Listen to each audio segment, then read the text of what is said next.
ഡൽഹിയിലെ പ്രതിഷേധത്തിന്റെ പുതിയ അപ്ഡേറ്റ് വീഡിയോ ആണിത്. പോലീസുകാരുടെ ബുദ്ധി എത്രമാത്രം മോശമാണെന്ന് ഇതിൽ നിന്ന് മനസ്സിലാക്കാം. ഒരു പെൺകുട്ടിയുടെ സ്വകാര്യ ഭാഗങ്ങളിൽ എവിടെയൊക്കെ തൊടാൻ പാടില്ലയോ അവിടെയൊക്കെ ഒരു പോലീസ് ഉദ്യോഗസ്ഥൻ ലാത്തി ഉപയോഗിച്ച് അടിക്കുന്നുണ്ട്.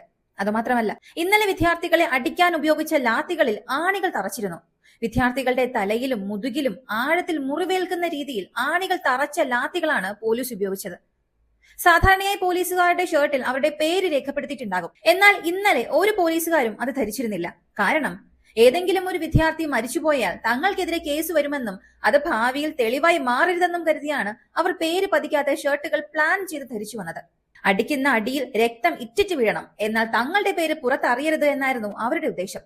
വലിയ തോതിലുള്ള വെടിവയ്പൊന്നും നടന്നിട്ടില്ല എന്ന് നിങ്ങൾ കരുതിയേക്കാം. എന്നാൽ കാശ്മീരിൽ തീവ്രവാദികൾക്കെതിരെ ഉപയോഗിക്കുന്ന പെല്ലറ്റ് ബുള്ളറ്റുകളാണ് വിദ്യാർത്ഥികൾക്ക് നേരെ ഉപയോഗിച്ചിരിക്കുന്നത്. ഈ ബുള്ളറ്റുകൾ വളരെ ചെറിയവയാണ്. വിദ്യാർത്ഥികൾക്ക് നേരെ 100 കണക്കിന് ബുള്ളറ്റുകളാണ് തുടർച്ചയായി ഉപയോഗിച്ചത്.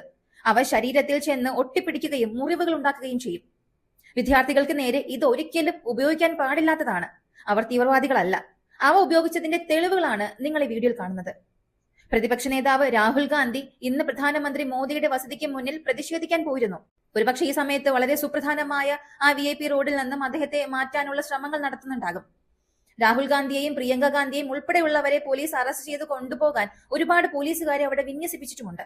എന്നിരുന്നാലും ജന്തർ മന്ദറിൽ കോക്രോച്ച് പാർട്ടി അനുയായികളും സോനം വാങ്ചുവിന്റെ അനുഭാവികളും തുടങ്ങി എല്ലാവരും സമാധാനപരമായി ഒരിടത്തിരുന്ന് പ്രതിഷേധിക്കുന്നുണ്ട്.